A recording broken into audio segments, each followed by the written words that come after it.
Hello. You need a certain level of temperature to make clouds, and on Thursday that temperature was 17 degrees.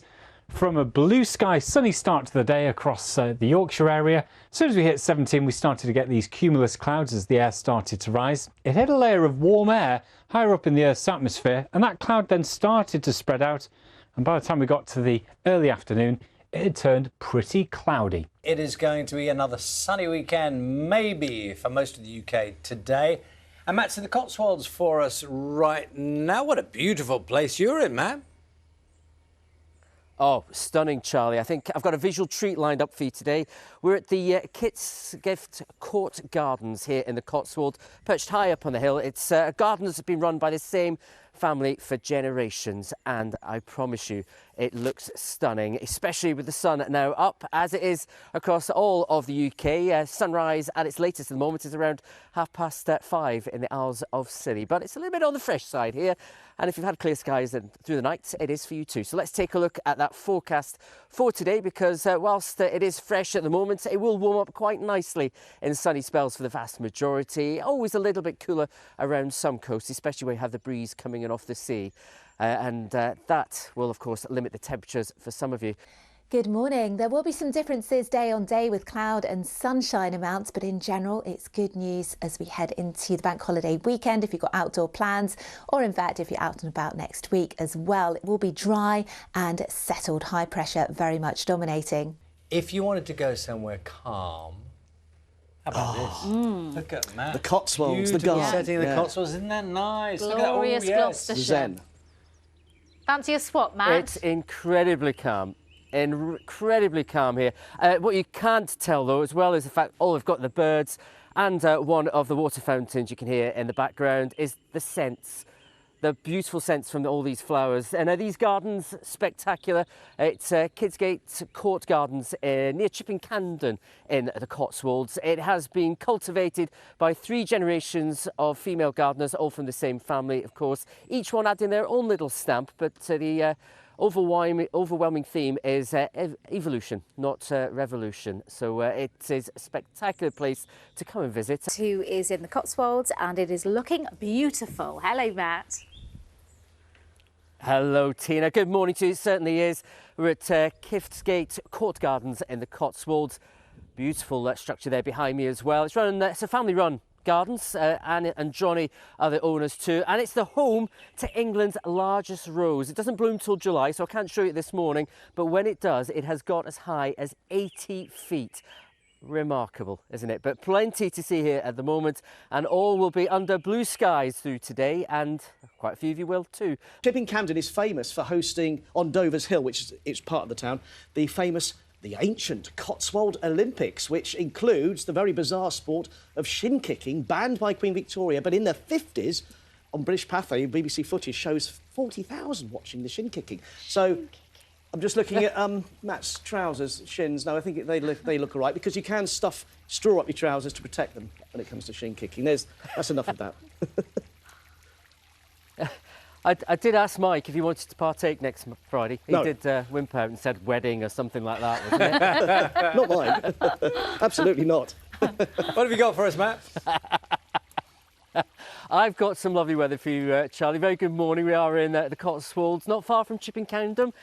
Kit's Court Garden. All I can hear is the sound of the birds and the fountain. We're in the White Sunken Gardens here. It's been in the same family for over 100 years, run by and with the gardeners, consecutive mothers, in fact. The current owner, Anne, took it over from her mother, Diane, who took it over from her mother, Heather, and it is stunning here, especially with the blue skies now overhead and the sunshine streaming through. You have given us calm this morning in beautiful gardens. Matt, explain where you are and tell us exactly what that flower is on your right there, the white one. What is that? You know what? I knew this was coming my way at some point. It's a very pretty one, Charlie. There you go. Thank you very much. Good morning. We're in Gloucestershire this morning. We're at Kit's Court Gardens, just near Campden. Beautiful garden set in amazing grounds. Been cultivated by 3 female gardeners from 3 generations, and the current owner has made the colour scheme to complement that of the original, her grandmother, all those years ago. It's been in the family for well over 100 years now. Now, as Charlie said, it looks beautiful here. It certainly is, and beautiful skies overhead. Matt, it's going to be sunny. We hope, fingers crossed, for the bank holiday weekend. For a good part of it, Tina, for a good part of it. Not all the way, as I'll show you shortly. But very good morning to you. We're in Gloucestershire this morning. We're at Kifsgate Court Gardens. I've shown you the beautiful building. I've shown you the stunning gardens. What we haven't shown you yet is the incredible view. Just take a look of what's behind me there. View right across the Vale of Evesham through towards the Malverns. All bathed in blue skies this morning. And actually for many, we will have blue skies overhead, certainly for today.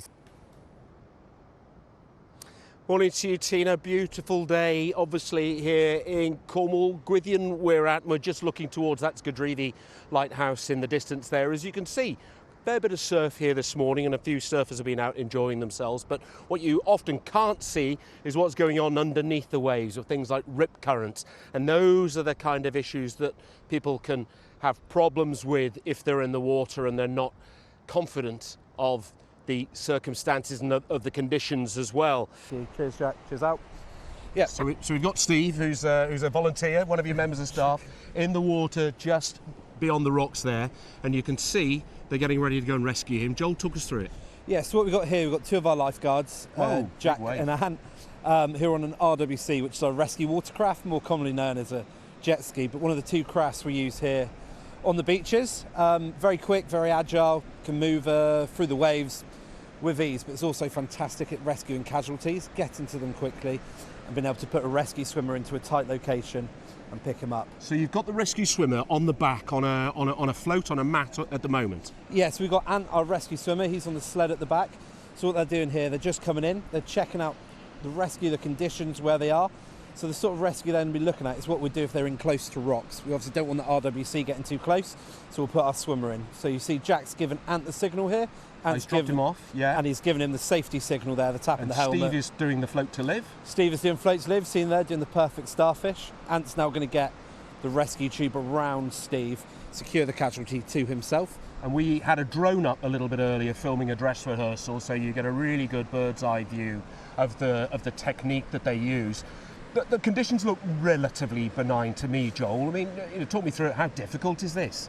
This is difficult. Again, like you say, the conditions are okay today. There are rip currents popping up, sort of just to the left of where we're looking, there is one. So it doesn't matter the size of the waves, the rip currents can pop up. But the real challenge here is Ant has had to swim that casualty away from the danger. Right. Being a heavy person or anybody, it can be really difficult. The waves, the chop can really make that swim hard. So Ant's now pulled the casualty out and is now waiting for the jet ski to create the line in. Let's say the casualty's conscious, but they're very pleased to see Ant, as we know that Tina was pleased to see Taryn. What sort of things will he be saying? What sort of things will he be doing to try and reassure him? Yeah, so this casualty is a conscious casualty. They'll be talking to them, asking them to catch their breath, relax. They'll be instructing them what to do. Obviously, they want to get face to face with the casualty, support them underneath their arms, and hopefully get their airway clear. We don't want them taking in any water or anything like that. So they'll just be talking them through, asking them to relax, and talking them through every step they're going to do. And as you see there, they've just got them on the sled. The lifeguard's got the casualty pinned down. We'll again be talking through them, telling them what's going on, how they're going to get them in. Now the jet ski is going to head back, our RWC. It's got to come through the waves here, which can always be a bit of a challenge. Yeah, really tricky. You've got to see what danger's around. You can't always see all the rocks and everything, so pick the safest line in. They'll get that casualty back to shore now. And of course, once they come back to the beach, what happens next? Then it's making sure the casualty welfare is. So first of all, they'll sit them down. They'll ask them some questions. We need to find out, was there anybody else with them? Have they swallowed any water? Anything like that. So it's really important for us that we know those situations. Then we'll do a little medical assessment. Our lifeguards are really well trained in advanced first aid, so they can give them the check over. And then if they are all okay and no more help's needed, I think a bit of safety advice on what to do next time. Yeah. How often would you do this? In the summer, this can be a daily occurrence. Really? If we got the swell, the wind and everything that's right and the rip currents are going, this can happen 2, 3, 4 times a day.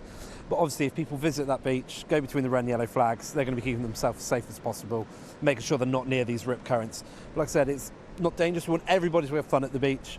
Just stick to that safety advice, visit a lifeguarded beach and swim between the red and yellow flags, and hopefully we won't be seeing this so much.